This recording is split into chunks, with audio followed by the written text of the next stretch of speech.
define como una indentación cuando tú no creas una línea entre las dos ostiums de menos de 1 centímetro. Ahora les voy a enseñar con algunas imágenes. Vemos de que muchas de estas anomalías se ven en pacientes que en realidad son fértiles, por lo cual vemos de que se piensa de que hay un impacto muy bajo en lo que viene siendo fertilidad y resultados reproductivos. Sí hay ciertos artículos que hablan de que puede haber una mayor tasa de pérdida de embarazo, pero no es definitiva, y de hecho hoy por hoy pues se considera de que no deben ser operados los úteros arcuados antes de una transferencia embrionaria.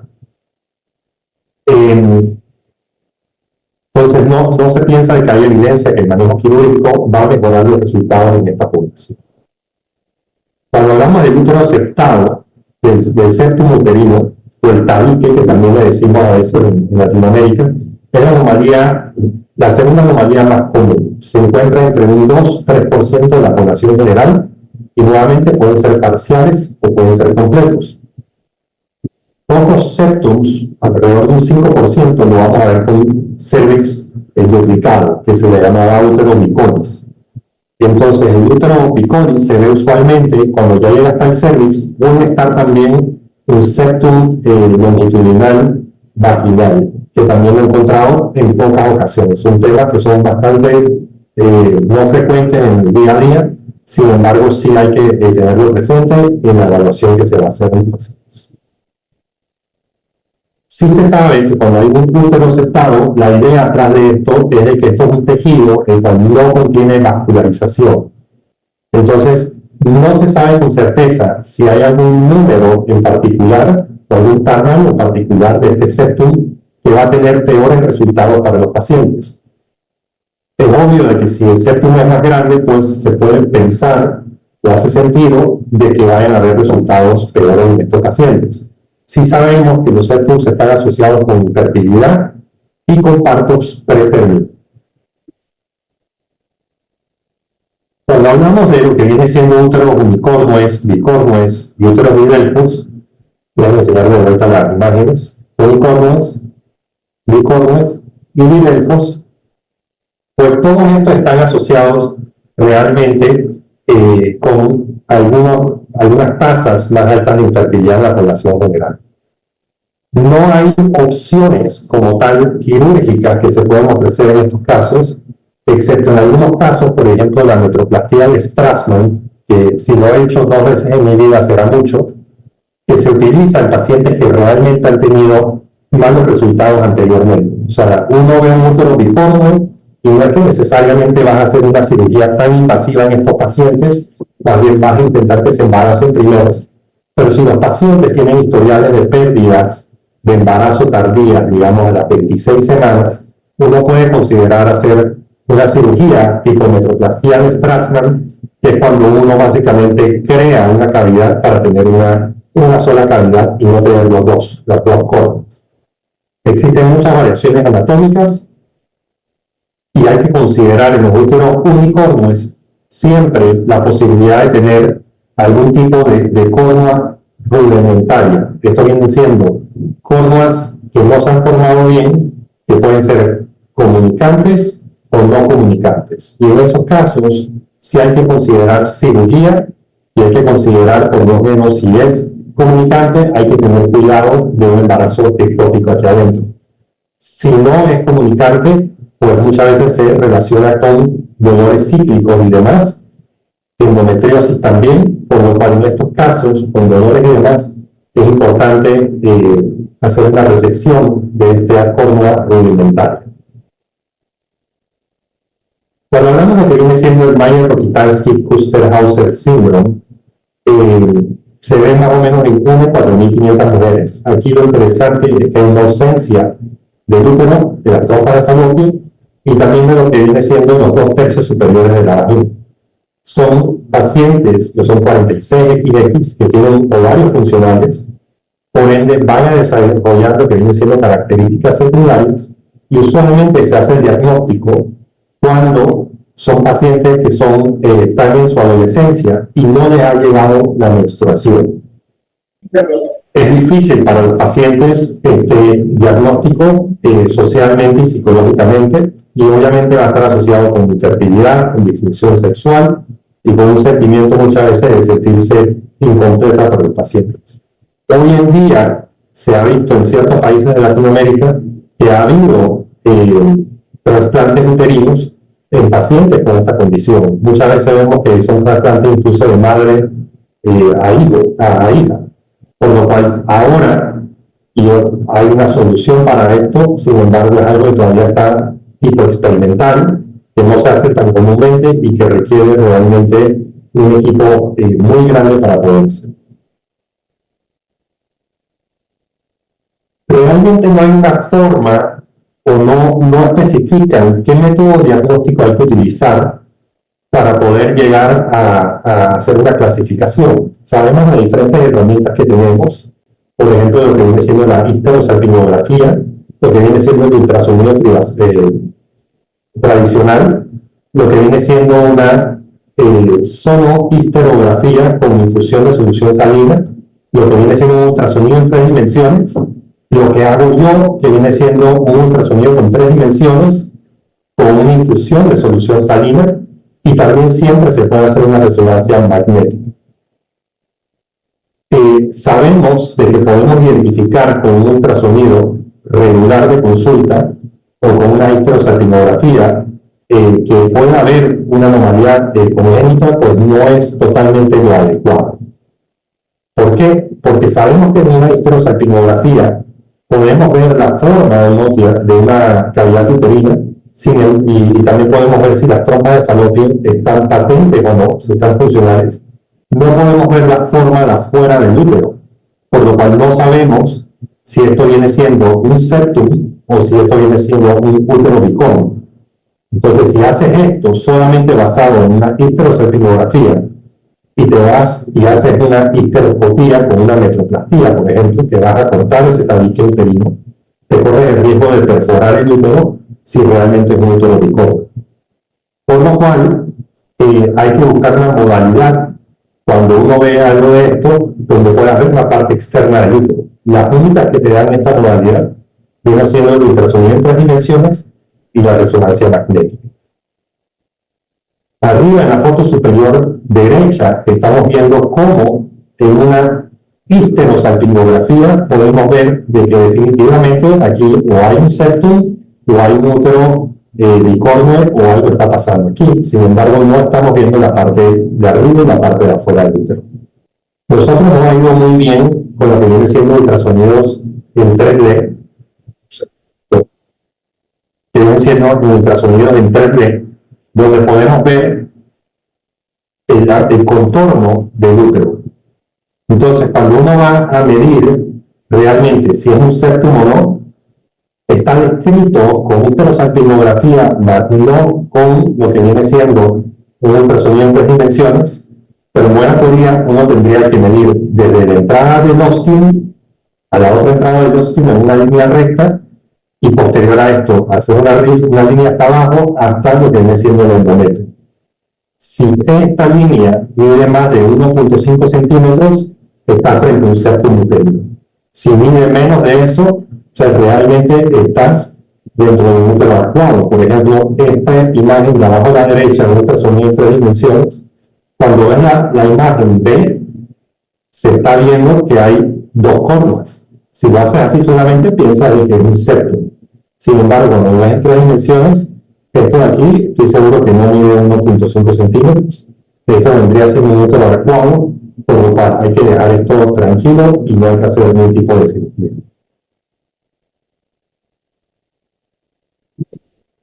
Cuando nos vamos a lo que viene siendo pólipos endometriales, ya para cambiar de tema, quería preguntar si alguien tiene alguna duda o pregunta hasta ahí. Luego vamos a hablar algo de las modalidades quirúrgicas. Continuamos. Cuando hablamos de los pólipos endometriales, pues los pólipos endometriales son básicamente crecimientos endometriales aberrantes. Vamos a tener glándulas, vamos a tener estroma y vamos a tener vasos sanguíneos. Y lo que es interesante aquí es que uno va a poder ver en ultrasonido muchas veces un vaso sanguíneo que alimenta el pólipo y de esa manera uno puede distinguir a veces entre un pólipo y un fibroma. Entonces, los pólipos se pueden encontrar, se pueden llamar sesiles o pedunculados y tienen varias formas. Pueden ser de varios tamaños también, pueden medir desde milímetros hasta centímetros. Y el diagnóstico se debe hacer realmente con una sonohisterografía. Entonces, ¿cómo se hizo? Se hizo un estudio donde había 108 pacientes que luego fueron confirmados con histeroscopía, histopatología, donde se envió la patología, y se vio que un ultrasonido transvaginal tiene aproximadamente un 65% de sensibilidad versus un ultrasonido con infusión de solución salina. En esos casos la sensibilidad puede llegar al 90%. Hay muchos estudios aparte de este que hablan de la infusión salina al momento de hacer un ultrasonido va a ser superior a un ultrasonido regular. Entonces, lo que les mencionaba, casi un 65% en lo que viene siendo el ultrasonido transvaginal normal, en lo que viene siendo el valor positivo predictivo, versus un 90% en lo que viene siendo la solución salina con ultrasonido. Siempre hay que confirmar esto con la histopatología. Obviamente, hay ciertos crecimientos, muchas veces se hace esto en la fase lútea, hay muchos crecimientos endometriales que se pueden confundir con pólipos endometriales, por lo cual es muy importante hacer estos estudios similar a como si fueras a hacer una histerosalpingografía.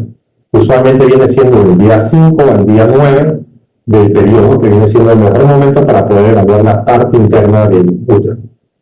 Sabemos que los pólipos de incidencia va a aumentar con la edad, que es raro encontrar en pacientes jóvenes, sin embargo se encuentran, de que pacientes mayores de 40 años lo vamos a ver mucho más comúnmente, y puede haber un 10% más o menos de pacientes que se presenten con esto. Y hay veces que cuando hacemos una consulta, aunque sea por ginecología general, si uno ve un pólipo, mejor es removerlo por el pequeño porcentaje de posibilidad de que sea maligno, aunque la paciente no tenga síntomas. Sabemos que en la población infértil va a ser mucho más alta la incidencia, hasta un 32%. Los pólipos se mantienen todavía controversiales en lo que viene siendo cómo afecta esto a los tratamientos de reproducción asistida. Ha habido estudios donde hablan de hacer una polipectomía antes de hacer una inseminación intrauterina y se ha demostrado de que puede haber hasta 2 veces por encima la posibilidad de embarazo en mujeres que se les realiza una polipectomía antes. Sin embargo, otros estudios hablan de que si tienes pólipos endometriales pequeños, usualmente se habla de 1.5, no vas a disminuir la tasa de embarazo.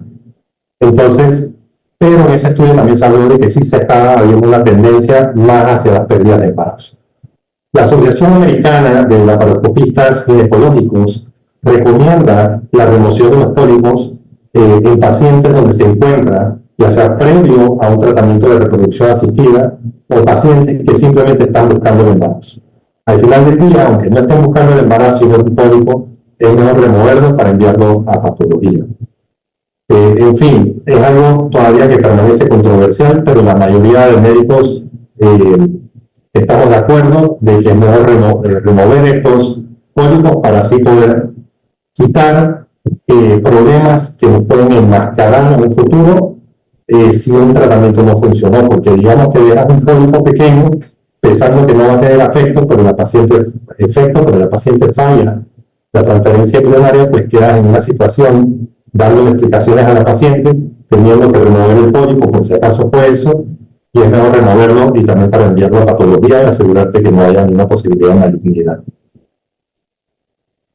Los fibromas, que esto es algo que todos estamos acostumbrados a ver, viene siendo un crecimiento, una tumoración de músculo, de músculo liso, básicamente, que puede ser que es clasificada dependiendo a su ubicación anatómica. Lo interesante de los fibromas es que usualmente son de una sola célula sana.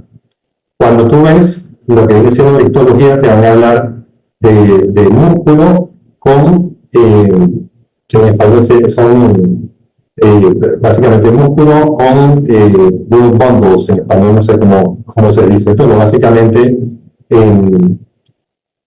vamos a encontrarlo muy frecuentemente en nuestros pacientes. Sabemos que la prevalencia es bastante alta, que aproximadamente el 70% de las mujeres va a padecer de fibromas en algún momento de su vida. No significa que todos van a tener efectos reproductivos, no significa que todos los fibromas que uno tiene que operar, que a veces también lo veo en Latinoamérica, que fibroma visto, fibroma que hay que operar, tampoco es cierto. Pero sí sabemos de que las mujeres en edad reproductiva alrededor del 20-40%, que las mujeres que vienen siendo de afrodescendencia va a ser más común. Y lo vemos en aproximadamente 1/3 de todas las pacientes que vienen a buscar asistencia de reproducción. Sabemos que los fibromas, específicamente los submucosos, van a tener efectos detrimentales o negativos en lo que viene siendo la fertilidad, va a disminuir lo que viene siendo las tasas de embarazo, va a aumentar hasta 3 veces lo que viene siendo las pérdidas de embarazo y en fin va a disminuir lo que viene siendo las tasas de recién nacido vivo. Estamos hablando de los fibromas submucosos.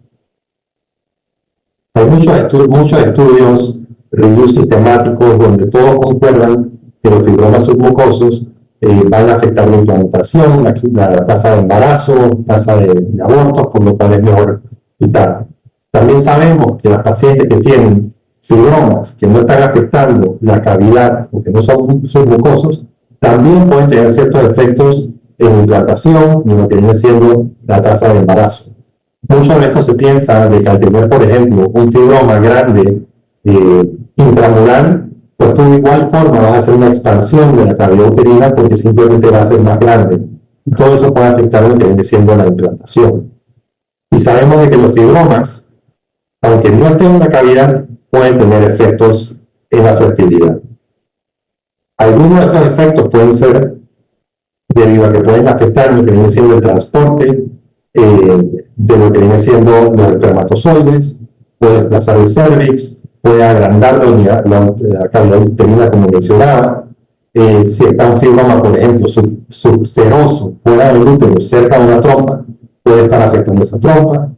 Ese fibroma también puede afectar la capacidad de esa trompa de poder recoger ese óvulo.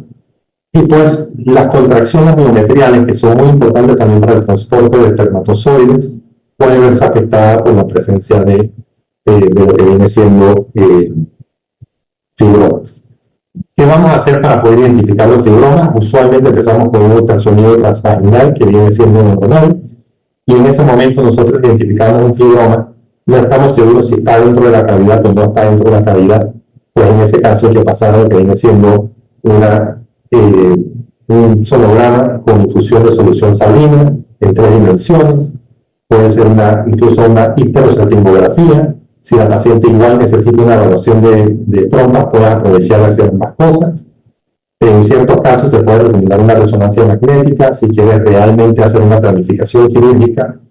Y pues sabemos de que la infusión con solución salina es equivalente a lo que viene siendo la histeroscopia para el diagnóstico de lo que viene siendo fibromas submucosos, y que ambas son superiores a un ultrasonido transvaginal regular. La resonancia magnética es probablemente el gold standard, donde te va a poder dejar identificar exactamente dónde están esos fibromas. Uno de los temas más difíciles para tratar en nuestro mundo de fertilidad viene siendo la adenomiosis, que es la presencia de glándulas de estroma endometrial que están distales a lo que viene siendo la zona, la interfaz entre el endometrio y el miometrio, o sea que está en el miometrio. Vamos a tener ahí estos depósitos de glándulas, puede ser difusa, puede ser focal, y lo que va a hacer es que va a causar una hipertrofia de todo lo que viene siendo el miometrio. ¿Qué sucede en estos casos? Se piensa que puede haber una invaginación de lo que viene siendo la capa basal del endometrio en el miometrio. Los síntomas vienen siendo dolores menstruales, vienen siendo por el mismo crecimiento o la misma hipertrofia de todo lo que se ve. Se puede ver hemorragias, se pueden ver abundantes sangrados, pero dolores consangrados porque la paciente está sangrando dentro de su músculo. O sea, imagínense sangrar dentro de su músculo el dolor que debe causar. Y pues sí sabemos de que la mayoría de los casos iban a ser diagnosticados antes de los 40 años debido a estos síntomas. Cuando vemos un ultrasonido, algunas de las cosas que vamos a ver, en muchos casos es importante establecer que es asintomático. Sí, la severidad va a ser asociada en estos casos a la cantidad de focos ectópicos o qué tanta invasión hay.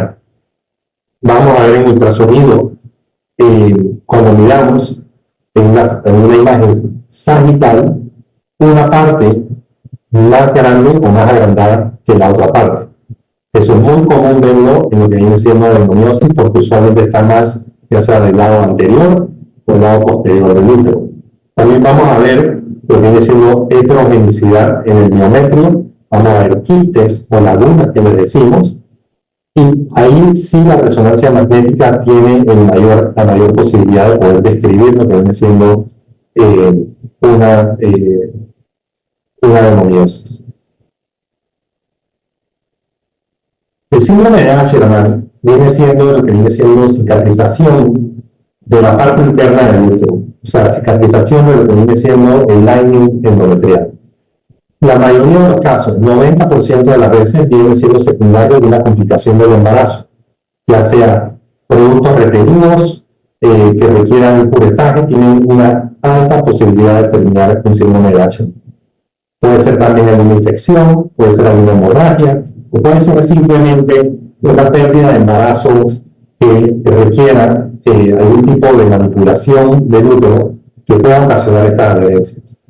Hace poco vi una paciente que ya tenía 2 operaciones, había tenido un hijo, tuvo otro embarazo, tuvo una pérdida, terminó con cicatrizaciones, se hizo 2 cirugías en otro lado, donde realmente pienso yo que no pudieron ni siquiera ver la cavidad del lado derecho, que estaba totalmente colapsada. Esta paciente, de hecho hubiera sido bueno poner esas fotos, esa paciente, al yo poner la cámara y ver dentro del útero, no se podía ver la cicatriz, no se podía ver la córnea izquierda de la paciente. Por lo cual, uno tiene que usar las imágenes anteriores que uno tomó para poder hacer una planificación quirúrgica. No me quedó otra que empezar a casi que excavar del lado derecho hasta encontrar la cavidad, encontrar esta banda gruesa que se dio, cortarla para entonces poder que la paciente tuviera ya su cavidad normal. Ahora, esto va mucho más allá, porque simplemente cortar estas adherencias no significa que vas a regenerar el endometrio que estaba supuesto a estar ahí. Por lo cual estas pacientes son pacientes muy complicadas para poder tratar. Nuevamente, si hace algún tipo de procedimiento uterino como una mionectomía o un septum, también hay que tener presente de que puede ocasionar un Asherman Staples. Temas que pueden hacer para evitar un Asherman nuevamente son controversiales, incluso la utilización de estrógeno por 21 días después de lo que viene siendo el procedimiento, seguido de progesterona, se utiliza muy comúnmente para intentar impedir o tratar de regenerar ese endometrio lo más rápido posible. El uso de dispositivos mecánicos como una FOLI pediátrica que se coloca dentro del útero, lo puedes dejar por 5 días con antibióticos para luego ser removida después de una mionectomía uteroscópica, por ejemplo. Es algo que también comúnmente hacemos. ¿Cómo sospechamos Ashermans? Esto, por ejemplo, es una banda fibrosa gruesa, acá atrás probablemente tiene otra. Lo sospechamos cuando la paciente no tiene periodos, cuando la paciente tiene dolores y cólicos menstruales, pero no baja el periodo. Sin embargo, aunque le baje el periodo, puede ser posible que tenga esas inequias o esas adherencias. Entonces, en estos casos, muchas veces en la histerosalpingografía se va a ver ciertas áreas que no son radiolúcidas, que se mantienen opacas, o nuevamente en la infusión con salida y ultrasonido, pues que es la metodología de preferencia mía por su sencillez, porque no requiere más intervenciones y porque tiene un diagnóstico rápido, pero básicamente va a haber sinequias en la evaluación histeroscópica. La histerectomía hoy en día realmente es difícil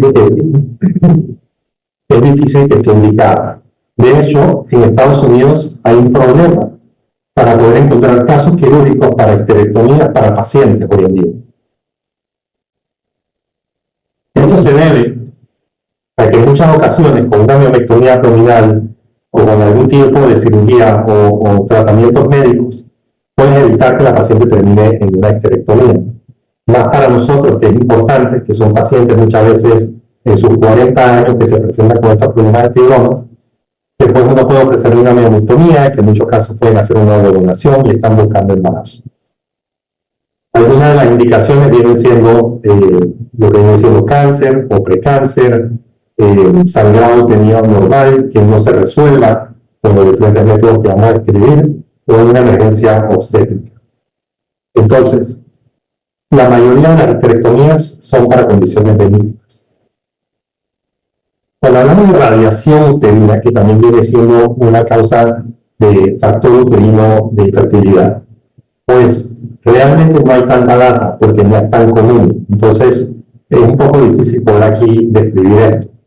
Sí hay una relación directa entre la dosis de la radiación que vamos a utilizar y cuáles son los riesgos de que haya alguna complicación en el embarazo a futuro. Sabemos que menos de 4 grays no afecta lo que viene siendo los outcomes reproductivos en el futuro. Sin embargo, cuando tienes más de 12 grays en irradiación total del cuerpo, vas a tener más problemas o más asociación con pérdidas de embarazo, embarazos pretérminos, bajo peso al nacer e incluso muerte perinatal. Sabemos si has recibido más de 45 grays, realmente no deberías intentar el embarazo, debido a que ya va a haber tal problema en la musculatura y en los músculos del útero que pues van a ser complicaciones muy severas. Entonces, si la paciente recibe lo que viene siendo radiación antes de que termine de desarrollarse por completo, que viene siendo aproximadamente 7 años después de la menarquía, pues puede verse afectado debido a que la radiación va a hacer de que el volumen uterino sea menor, y si lo haces antes de que se termine de desarrollar, vas a hacer de que ese útero no tenga el tamaño adecuado. Entonces, la gente que está, a los niños que han sido expuestos a más de 25 grays, también es importante que no intenten embarazarse o que eviten el embarazo, porque van a tener más problemas al momento de resultados obstétricos. Cuando hablamos de tratamientos para septums uterinos, pues estamos hablando principalmente de lo que viene siendo una septoplastía histeroscópica o una metroplastía histeroscópica. Esto siempre primero verificando el fondo del útero. Esto es mínimamente invasivo, es de bajo riesgo y se puede realizar utilizando tijeras o electrocauterio. Mi preferencia personal viene siendo con tijeras, debido a que uno va a estar cortando hasta el momento de que veas sangrado, de que veas tejido rosado, de que veas tejido sano. Con el electrocauterio a veces no se puede, pero sí es verdad de que si tienes una banda muy gruesa, el electrocauterio tiene sus ventajas. Muchas veces utilizamos ultrasonido dentro de la cirugía para asegurarnos de que hayamos resecado el útero del septum en su totalidad. Como regla, uno quiere ver ambos ostiums con el histeroscopio en el os interno del cervix, poder ver ambos ostiums en una sola imagen. Y en ese momento sabes de que ha resecado por lo menos el 95% de ese septum. Entonces, nuevamente, uno va a estar cortando el septum hasta ver este tejido muscular que viene siendo rosado. Sabemos de que, o sea, la data no es tan buena, pero la septoplastía puede mejorar el riesgo de pérdida de embarazo y en general mejorando los outcomes reproductivos de estos pacientes. Algunos casos más complejos pueden necesitar ya sea una histeroscopía y laparoscopía a la vez, o incluso en algunas veces una laparotomía, pero yo nunca he tenido que hacer eso y es bastante poco común. La cavidad, una vez que uno hace ya sea una mionectomía o una nefroplastía, muchas veces la pregunta es ¿qué tan pronto puedo realizar una transferencia embrionaria o qué tan pronto puedo embarazar? No tenemos la fecha ideal, pero usualmente lo que hacemos es que hacemos que la paciente tenga 2 periodos para luego buscar el embarazo, o sea, 2 veces postoperatorios. Cuando tenemos los pólipos, en el pasado, incluso cuando yo estaba haciendo una residencia, muchas veces lo que hacíamos era poner un histeroscopio diagnóstico, ver el pólipo y luego tratar de hacer un curetaje. Luego poner un histeroscopio y ver si ya pudiste resecar el pólipo. Ya eso realmente no se debe hacer. Hoy en día lo que hacemos es de que vamos a hacer una polipectomía histeroscópica que se puede hacer en la oficina o se puede hacer en el cuarto de cirugía. Y lo que se hace es que uno con tijeras o con un electrocauterio, ahora tenemos un resectoscopio de 5 milímetros que va a ir muy bien, o por observación, uno trata de quitar la base de ese pólipo para que no vuelva a crecer. Sabemos de que es la extracción completa con un curetaje a la ciega va a ser mucho peor, va a ser exitoso en un 50% de los casos, por lo cual no debería hacerlo. Y lo que viene siendo utilizar un AMEU o un MBA, o los mismos que usamos, no sé cómo lo dirían en sus países, una aspiración por vacuum manual, también puede ofrecer buenos resultados. Sin embargo, como personas que ofrecemos servicios de fertilidad, pues deberíamos estar cómodos haciendo una histeroscopía por polipectomía. Fibromas, realmente, aquí va a depender de muchas cosas. Tienen diferentes opciones. Pueden hacer un manejo expectante, por ejemplo, un fibroma subseroso. No es necesario para nada realizar una mionectomía en estos casos. Puede hacer ciertas terapias médicas, cirugías, o incluso una embolización de la arteria uterina. Pacientes de que tienen, donde se siente de que el fibroma está contribuyendo a la infertilidad, pues entonces sí hay que hacer una cirugía con una mionectomía, bien siendo más apropiado. Nosotros lo que queremos hacer antes de una mionectomía siempre es tener unas buenas imágenes para poder hacer una planificación quirúrgica. Sí es verdad que muchas veces son pacientes que tienen tantos fibromas, 14 fibromas y demás, que no vamos a poder contabilizar todos. Por lo menos los principales y que están cerca del endometrio deben ser documentados y contabilizados. Algunos de los riesgos de esto es de que al momento de tener el impacto, si la paciente tiene un fibroma transmural que va de la serosa hasta la cavidad endometrial, puede tener un riesgo de ruptura uterina al momento de hacer una labor de parto. La embolización de arteria uterina realmente no es algo que vamos a recomendar en pacientes que están buscando temas de fertilidad, debido a que el riesgo de pérdida de embarazo viene siendo un 64%, y pueden tener riesgos como placenta creta y precreta, debido a que van a tener un problema totalmente de vascularidad del útero. Sí ha habido embarazos post-embolización, sin embargo, la data es limitada en esto, pero también no se recomienda. Lo que es muy importante es una cirugía muy meticulosa, o sea, una cirugía donde vas a tener mucho cuidado en lo que haces. La histeroscopía con mionectomía viene siendo lo principal en todo lo que viene siendo lo que viene siendo fibromas submucosos.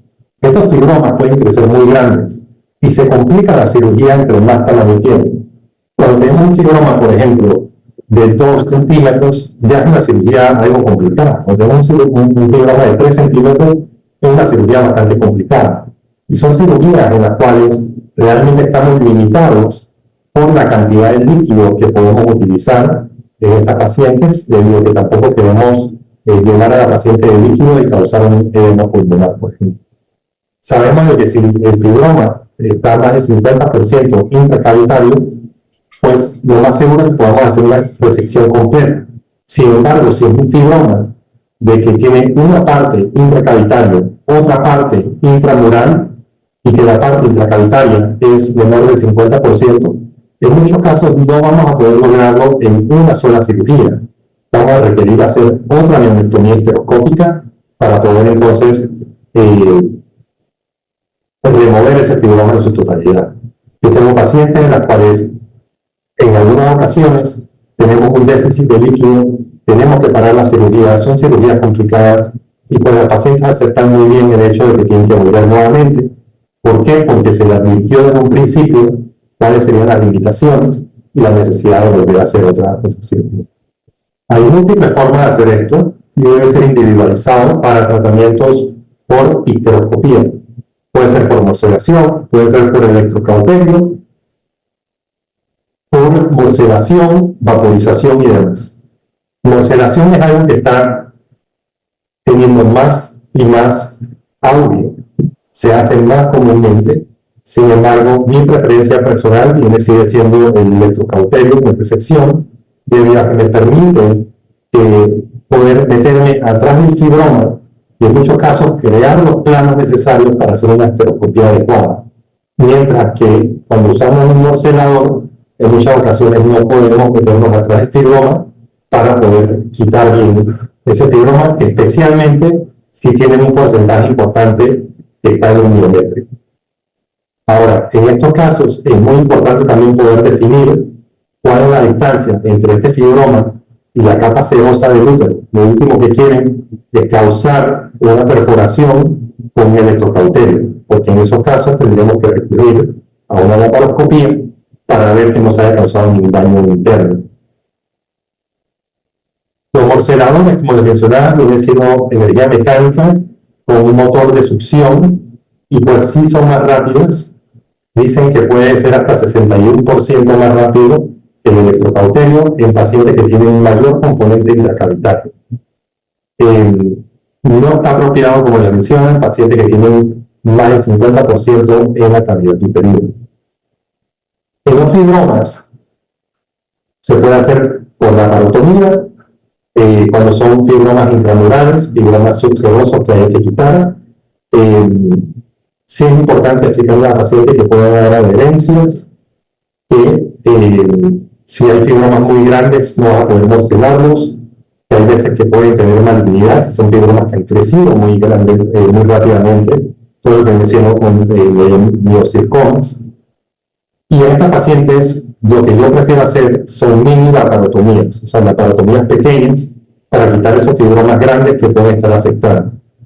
Aquí es importante también decir qué fibromas vamos a quitar. Ya hablamos de que fibromas que están afectando la cavidad, que tienen una presencia intracavitaria, son importantes de remover. Fibromas que no están necesariamente dentro de la cavidad, pero que pueden estar empujando la cavidad, que también lo vemos, son bastante controversiales estos fibromas. O sea, estos son pacientes con fibromas también que tienen más de 3.5 centímetros de diámetro, que se encuentran totalmente en el miométrico, son fibromas intramurales. También es algo controversial la necesidad de quitar estos fibromas. El approach que se hace en estos casos es totalmente individualizado. Si tú eres una paciente que ha tenido pérdida de embarazo, que tiene un fibroma de 4 centímetros de intramural, pues no es descabellado querer quitar ese fibroma, ya sea por método de laparotomía o por laparoscopía o asistida robóticamente. Sin embargo, si una paciente que no muestra ningún síntoma, que se presenta por infertilidad de otra causa, no necesariamente vas a quitar ese fibroma como primera opción. Sabemos que hay ventajas de la laparoscopía y cirugía robótica, como menor pérdida de sangre, vamos a ver mejor visualización, vamos a ser un poco más delicados con lo que viene siendo el approach. Y sí es verdad de que pueden haber también rupturas uterinas, puede ser que las suturas que utilicemos por medio de cirugía mínimamente invasiva no sea tan buena como la sutura que hagamos de forma abierta. Y pues últimamente hemos visto avances en lo que viene siendo las plataformas quirúrgicas, como viene siendo el robot Da Vinci o el robot Hugo Ras de Medtronic, que también ha aparecido recientemente, que si no me equivoco lo tienen disponible en Chile, pero también lo tenemos disponible en Paraguay. Sí es verdad que hay algunas ventajas, yo he hecho varios estudios científicos de esto, pero nos habla de que va a haber un mayor tiempo quirúrgico y va a haber un mayor costo si lo hacemos de esta manera. En estos casos es importante determinar con la paciente también la cobertura del seguro privado si tiene y poder llegar entonces a un arreglo. Si es un fibroma posterior, por ejemplo, va a ser muy difícil hacerlo por cirugía laparoscópica solamente, y en esos casos es mejor hacerlo ya sea por robótica o por cirugía abierta. Esto es lo último que tenemos en Panamá, que viene siendo la plataforma Uroradio Electronic, que viene siendo similar a la Vinci y pues nos permite, y a la mano izquierda tenemos el Da Vinci, que nos permite poder hacer este tipo de cirugías. Cuando entramos a la adenomiosis, pues no hay ningún tipo de tratamiento médico que realmente existe para tratar los síntomas y a la misma vez ayudar a la paciente a buscar el embarazo. Sabemos de que el manejo médico conservador puede ser mucho mejor para los pacientes en términos de menorragia, en términos de dolores con la menstruación, y pues en estos casos, pacientes que no están buscando el embarazo, el objetivo es hacer una regresión temporal de la adenomiosis. En ciertos casos donde se ve un foco de adenomiosis, pues se puede hacer la cirugía. Sin embargo, es importante saber de que no son cirugías sencillas, no son cirugías donde vamos a poder ver de forma clara los márgenes en muchas ocasiones, por lo cual en estos casos fuera mejor hacer una resonancia magnética para poder describir bien eso y hacer una buena planificación quirúrgica. Tú puedes añadir lo que viene siendo un agonista de GnRH y eso va a ayudar para que no aumente las tasas de relapso o que vuelva a aparecer por un 20% en 2 años. Lo que viene siendo los ultrasonidos de alta intensidad focales, que esa es una ablación, no está recomendado para adenomiosis en este punto. Pacientes con adenomiosis, lo que sí está recomendado es que quieren buscar fertilidad, es realizar lo que viene siendo una estimulación ovárica, crear los embriones por medio de una fecundación in vitro y posterior a esto hacer una transferencia de embriones en diferido. En esos casos se ven tasas de éxito bastante buenas, siempre y cuando la paciente tenga un endometrio adecuado. Síndrome de Asherman, como mencionaba, se hace por histeroscopía. Uno empieza con la adherencia del medio, luego te mueves de abajo hacia arriba y luego hacia los márgenes. Eventualmente quieres ver una cavidad o una arquitectura normal. Vamos a hacer, se puede hacer una laparoscopía debido a que a la misma vez que hacemos una histeroscopía, si el caso está muy severo, para esta manera saber dónde estamos por medio de transiluminación del histeroscopio y poder orientarnos y evitar perforaciones uterinas, o si se hace una perforación uterina, pues saber dónde estás. Operativamente, como les mencionaba, se puede dar estrógenos por 4 semanas y se añade medroxiprogesterona la última semana para intentar promover una reepitelización de este endometrio. Sin embargo, no se ha visto tampoco muchos beneficios ahí.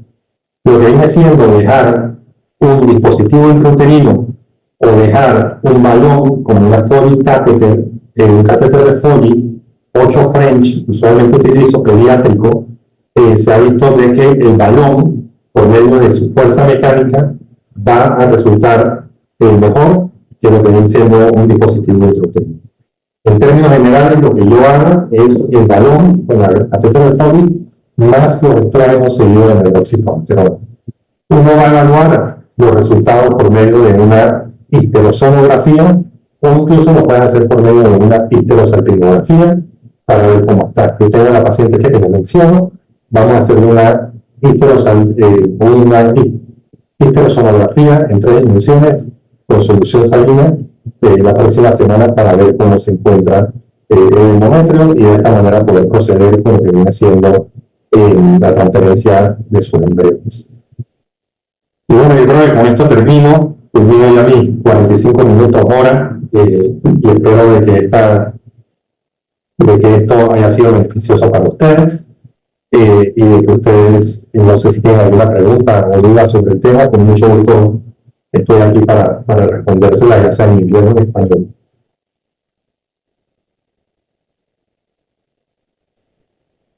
Creo que normalmente dejamos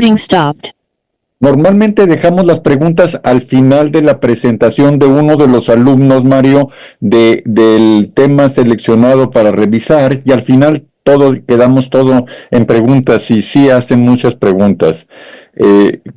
Creo lo va a presentar Jessely. Jessely, ¿ya tienes el acceso? Sí. ¿Qué tal, Marina? ¿Cómo estás? Muy buenas noches, doctor Efraín Pérez Peña, doctor Mario Vega. A ver, voy a intentar compartir mi pantalla.